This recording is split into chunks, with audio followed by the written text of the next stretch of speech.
D3 channel. எப்பயுமே ஒரே மாதிரி இட்லி தோசை சாப்பிட்டு நமக்கு போர் அடிச்சிருக்குங்க. அதுக்கு ஒரு சேஞ்சா வந்து இன்னைக்கு சூப்பரான அதுவும் ஹெல்த்தியான ஒரு பிரேக்ஃபாஸ்ட் தாங்க பார்க்க போறோம். இது செய்றதுக்கு வந்து 1 கப்பு வந்து கோதுமை மாவு இருந்தாலே போதுங்க. அட்டகாசமா செய்யலாங்க. வாங்க எப்படி பண்ணலாங்கிறத நம்ம D3 சேனல்ல பார்க்கலாம். Hi friends, welcome to our channel. Kadai எடுத்திருக்கேங்க. 2 ஸ்பூன் எண்ணெய் விட்டுருக்கேன்.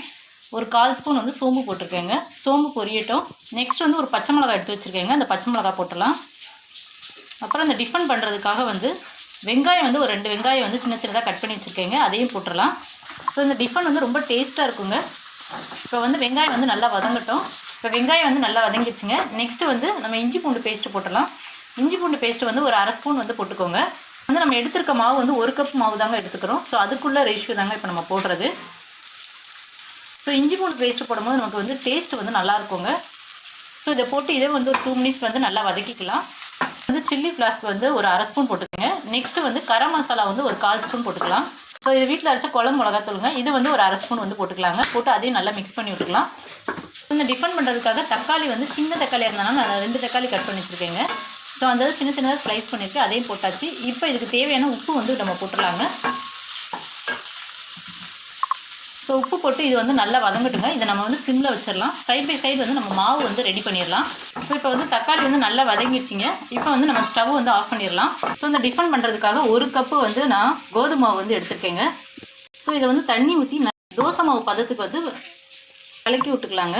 கலக்கி நல்லா மாவு வந்து பசைஞ்சிக்கலாம். இப்போ வந்து மாவு வந்து நல்லா வந்து கட்டி இல்லாமல் நல்லா கையை வச்சு பசைஞ்சிக்கோங்க. கட்டி இருந்ததுன்னா கையில் நல்லா அழுத்தி விட்டு பசைஞ்சிக்கோங்க. இப்போ நமக்கு வந்து மாவு வந்து ரெடி ஆயிடுச்சுங்க. ஸோ மாவு வந்து ரொம்ப கட்டியாகவும் இல்லாமல் தண்ணியாக இல்லாமல் கரெக்டாக வந்து பதமாக வந்து பசைஞ்சுக்கோங்க. இப்போ பசைஞ்சாச்சு. நம்ம ஆல்ரெடி வந்து உப்பு வந்து அதுலேயே நம்ம வந்து போட்டுட்டோங்க. அதனால் நான் இதில் உப்பு எதுவும் ஆட் பண்ணலை. மாவில் வந்து நம்ம ஆல்ரெடி வந்து ரெடி பண்ணி வச்சுருக்க ஸ்டஃபிங் வந்து இதில் வந்து போட்டுடலாங்க. வந்து நல்ல டேஸ்ட்டாக இருக்குங்க. இப்போ யூஸ்ஃபுல்லாக நம்ம பண்ணுறதோட இந்த மாதிரி டிஃப்ரெண்ட்டாக பண்ணி கொடுத்தா இப்போ பசங்க கூட வந்து விரும்பி சாப்பிடுவாங்கங்க. கூட வந்து கருவேப்பிலை வந்து ஒரு 4 இனுக்கு வந்து கருவேப்பிலை எடுத்துக்கிறேங்க. அந்த கருவேப்பிலையும் வந்து போட்டுடலாம். போட்டு வந்து மாவு வந்து நல்லா மிக்ஸ் பண்ணி விட்டுக்கலாங்க. சப்போஸ் இதில் வந்து அடிஷ்னலாக உங்களுக்கு தேங்காய் வேணால் தேங்காய் ஆட் பண்ணிக்கோங்க. நான் தேங்காய் வந்து போடலைங்க. இதுவே நல்லா நமக்கு டேஸ்ட் வந்து சூப்பராக இருக்கும். ஸோ அது வந்து ஆப்ஷனல் தான். வேணும்னா தேங்காய் போட்டுக்கோங்க. அதுவும் வந்து டேஸ்ட்டு சூப்பராக இருக்குங்க. இப்போ நமக்கு வந்து மாவு வந்து நல்லா ரெடி ஆயிடுச்சுங்க. இப்போ நான் வந்து அடிகனமான ஒரு தோசைக்கல் வந்து எடுத்துருக்கேங்க. தோசைக்கல் வந்து நல்லா காயட்டுங்க. கல் வந்து நமக்கு நல்லா காஞ்சிருச்சுங்க. இப்போ வந்து நம்ம ஊற்றிடலாம். நம்ம வந்து சைடில் வந்து கொஞ்சமாக வந்து எண்ணெய் விட்டுடலாங்க. ஸோ 1 ஸ்பூன் எண்ணெய் விட்டு சைடில் விட்டுடலாம். பார்க்கவே எவ்வளோ அட்டகாசமாக இருக்குது பாருங்கள். இது நல்லா ஒரு சைடு வெந்தோடனே திருப்பி விட்டுடலாங்க. டேஸ்ட் வந்து சூப்பராக இருக்குங்க. யூஸ்வலாக வந்து கோதுமை மாவுன்னு எடுத்துக்கிட்டோம்னா அதில் வந்து தோசை சுட்டு சாப்பிடுவாங்க. இல்லைன்னா சப்பாத்தி இல்லை ரொட்டி அந்த மாதிரி தான் வந்து சாப்பிடுவோம். ஸோ எப்பயுமே ஒரே மாதிரி இல்லாமல் இந்த மாதிரி டிஃப்ரெண்ட்டாக செஞ்சு கொடுக்கும்போது எல்லாேருக்கும் வந்து ஒரு அழுப்பு தட்டாமல் நல்லா சாப்பிட்றதுக்கும் நல்லா இருக்குங்க. வந்து ஒரு சைடு வெந்துருச்சுங்க. திருப்பி போட்டுடலாம்.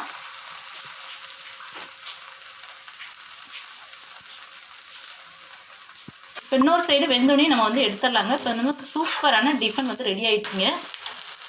எவ்வளோ சூப்பராக இருக்குது பாருங்கள். ஸோ இப்போ வந்து அடுத்தது நம்ம ஊற்றிருக்குங்க.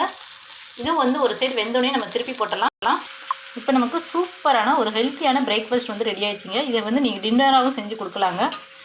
செய்கிறதுக்குன்னு டைம் பார்த்திங்கன்னா ரொம்பலாம் டைம் எடுத்துக்காதுங்க. ஜஸ்ட்டு தக்காளி வெங்காயத்தை வதக்கணுன்னே வந்து மாவில் வந்து போட்டுருவாங்க. இப்போ சப்பாத்தி செய்கிறதா இருந்தாலும் சப்பாத்தி வந்து மாவு பசைஞ்சு அதை உருட்டி அதெல்லாம் வந்து லாங் ப்ராசஸ் ஆகும். ஸோ இது வந்து உங்களுக்கு சிம்பிளாகவும் செய்யக்கூடிய ஒரு பிரேக்ஃபாஸ்ட்டாக இருக்குங்க. நீங்களும் உங்கள் வீட்டில் வந்து ட்ரை பண்ணி பாருங்கள். நாங்கள் போடுற வீடியோவில் உங்களுக்கு பிடிச்சிருந்தா லைக் பண்ணுங்கள். உங்கள் ஃப்ரெண்ட்ஸ் அண்ட் ரிலேட்டிவ்க்கு ஷேர் பண்ணுங்கள்.